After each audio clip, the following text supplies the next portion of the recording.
اعوذ باللہ من الشیطان الرجیم بسم اللہ الرحمن الرحیم۔ سورہ زمر سے جو مکیات کا سلسلہ شروع ہوا ہے اس کے بارے میں ایک تو اصولی بات میں یہ بتا چکا ہوں کہ یہ تمام مکی صورتیں جو ہیں ان میں اگرچہ جو مکی صورتوں کے عام مضامین ہیں وہ بھی آئیں گے، دہرا کر آئیں گے، آخرت کا بھی ذکر ہوگا، توحید کا بھی ہوگا، رسالت کا ذکر ہوگا، اللہ کی نعمتوں کا ذکر ہوگا، تذکیر بآلاء اللہ بھی، تذکیر بایام اللہ بھی، لیکن یہ کہ ان میں خاص طور پر توحید جو ہے گویا کہ اس پورے گروپ کا جو عمود ہے وہ توحید ہے۔ ان میں سے بھی جو یہ چار صورتیں آ رہی ہیں، سورہ زمر اور سورہ مومن، سورہ زمر ہم پڑھ چکے ہیں، سورہ مومن کا تھوڑا سا حصہ رہ گیا ہے، پھر سورہ حامیم السجدہ ہے، پھر سورہ شورى ہے۔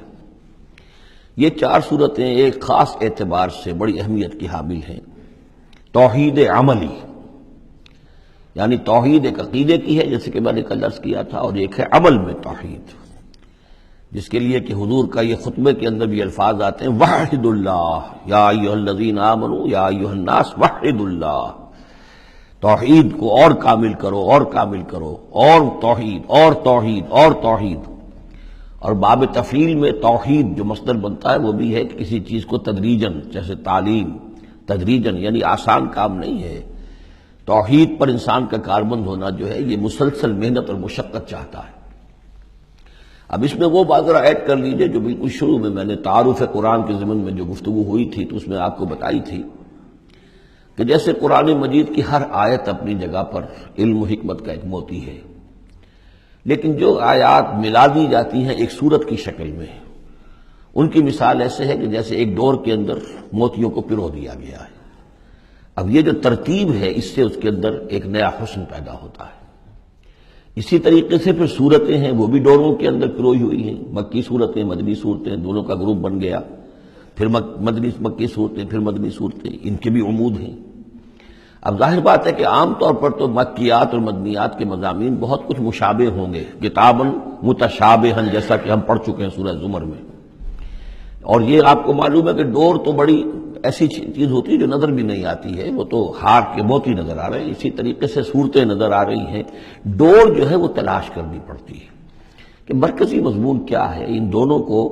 اس ربط کے اندر مربوط کرنے والی بات کون سی ہے۔ تو ہم نے دیکھا کہ سورہ مومن اور سورہ زمر میں توحید عملی انفرادی سطح پر اس کا مضمون مکمل ہو گیا۔ توحید عملی کا ایک پہلو یہ سامنے آیا کہ اللہ کی بندگی کی جائے، عبادت کی جائے، لیکن اطاعت کو اس کے لیے خالص کرتے ہوئے، یہ گویا کہ توحید ہے عملی۔ اسی کا دوسرا رخ ہے اور یہ داخلی رخ ہے، دعا کی جائے اللہ سے، لیکن دعا بھی کی جائے اللہ کے لیے اپنی اطاعت کو خالص کرتے ہوئے۔ چنانچہ ان دونوں صورتوں کو جوڑنے والے جو الفاظ ہیں، جو ڈور ہے اس میں، وہ کیا ہے؟ مخلصین لہ الدین، فاعبد اللہ مخلصا لہ الدین، بس اللہ کی بندگی کرو، اس کے لیے اپنی عبادت اور اطاعت کو خالص کرتے ہوئے۔ فادعوا اللہ مخلصین لہ الدین، اور یہ سورہ مومن میں جو مضمون آیا، دو مرتبہ تو یہ الفاظ آئے فادعوا اللہ مخلصین لہ الدین،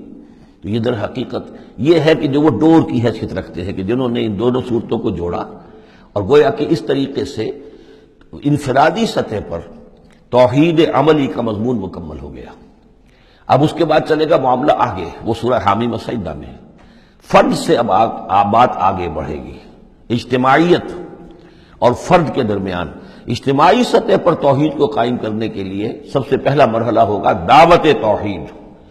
کہ لوگوں کو توحید کا قائل کیا جائے، یہ توحید ان کے دلوں میں بھی جاگزی ہو جائے، بہت سے لوگ توحید کے اوپر کاربند ہو جائیں، پھر یہ لوگ مل جل کر جد و جہد کریں گے تو پورے نظام کو بھی توحید میں لے آئیں گے کہ اللہ تعالیٰ کا دین پورے کے پورے نظام پر غالب ہو جائے۔ اب یہ ہے ترتیب کے جو ان صورتوں کے مابین ہے۔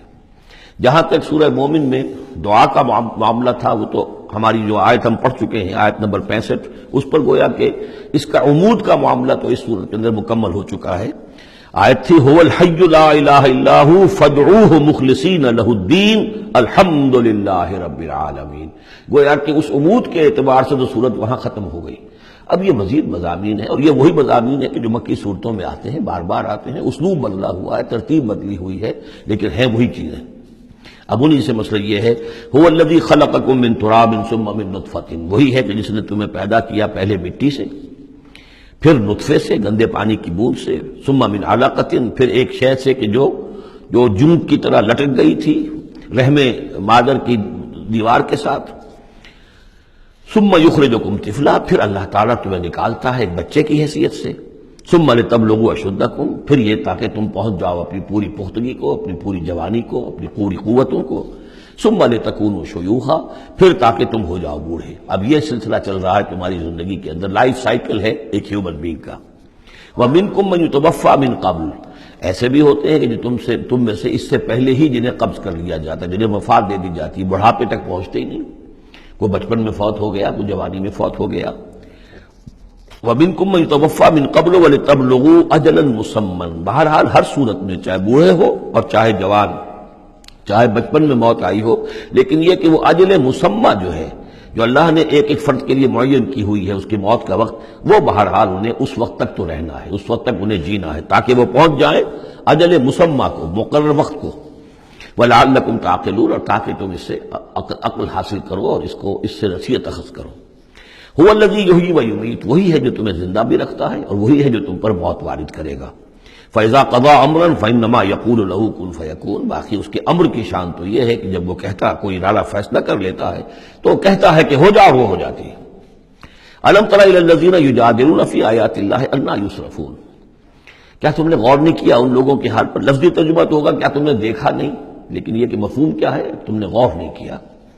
أَلَمْ تَرَ إِلَى الَّذِينَ يُجَادِلُونَ فِي آيَاتِ اللَّهِ، جو اللہ تعالیٰ کی آیات میں جھگڑ رہے ہیں، بحث و تبحیث کر رہے ہیں، انا یصرفون، وہ کہاں سے پھرائے جا رہے ہیں، یعنی حق کے قریب پہنچ کر لوٹائے جا رہے ہیں۔ قسمت کی خوبی دیکھیے، ٹوٹی کہاں کمند، دو چار ہاتھ جب کہ لبے بام رہ گیا۔ انہیں محمد کا دور نصیب ہوا صلی اللہ علیہ وسلم، ان کا قرب نصیب ہوا، اسی شہر میں بس رہے ہیں، کتنی بڑی بڑی نعمتیں ان پر اللہ تعالیٰ کی ہوئی ہیں۔ فانا یصرفون، کہاں سے یہ لوٹائے جا رہے ہیں، کہاں سے پھرائے جا رہے ہیں۔ الذین کذبوا بالکتاب، وہ لوگ کہ جنہوں نے جھٹلایا کتاب کو، وَبِمَا أَرْسَلْنَا بِهِ رُسُلَنَا، اور ان چیزوں کو جھٹلایا جو دے کر ہم نے بھیجا اپنے رسولوں کو، فَسَوْفَ يَعْلَمُونَ، تو پھر کچھ وقت کی بات ہے، انہیں معلوم ہو جائے گا، حقیقت ان پر منکشف ہو جائے گی۔ اِذِ الْأَغْلَالُ فِي أَعْنَاقِهِمْ، جبکہ طوق ان کے گردنوں میں پڑے ہوں گے، وَالسَّلَاسِلُ، اور زنجیروں میں وہ جکڑے ہوں گے، يُسْحَبُونَ، اور گھسیٹے جائیں گے، فی الحمیم، کھولتے پانی میں، ثم فی النار یسجرون، اور پھر انہیں آگ کے اندر جھونک دیا جائے گا۔ ثم قیل لہم این ما کنتم تشرکون، پھر ان سے کہا جائے گا کہاں ہیں وہ جنہیں تم شریک کیا کرتے تھے، من دون اللہ، اللہ کے سوا۔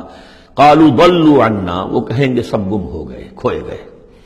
بل لم ندعو من قبل شیئا، بلکہ اے اللہ اب تو ہم پر یہ حقیقت واضح ہو گئی کہ ہم جو پکارتے تھے ان کی کوئی حقیقت تھی ہی نہیں، یعنی ہم پکار رہے تھے سمجھ کر کہ کوئی معبود ہے، وہ تو تھے ہی نہیں، ہم نہیں پکار رہے تھے کسی بھی شے کو، کوئی شے تھی ہی نہیں، اس کا وجود ہی نہیں تھا۔ کذالک یضل اللہ الکافرین، اس طرح اللہ تعالیٰ بھٹکا دیتا ہے کافروں کو۔ ذالکم بما کنتم تفرحون فی الارض، اور یہ سب اس لیے ہوا کہ تم زمین میں اترا رہے تھے، بڑے خوش و خرم تھے، جو بھی ہم نے کچھ دے دلا دیا تھا، تو وہ جو ہلدی کی گانٹھ مل جائے کسی کو اور وہ پنساری بن بیٹھے تو تمہارا حال وہ تھا۔ تفرحون فی الارض بغیر الحق، بغیر اس کے کہ تمہیں اس کا حق پہنچتا، وبما کنتم تمرحون، اور اتراتے بھی تھے، اکڑتے بھی تھے۔ ادخلوا ابواب جہنم خالدین فیہا، داخل ہو جاؤ جہنم کے دروازوں میں، وہاں سدا رہنے کے لیے۔ فبئس مثوى المتکبرین، تو بہت ہی برا ہے یہ ٹھکانہ متکبرین کا، تکبر کرنے والوں کا۔ صدق اللہ العظیم۔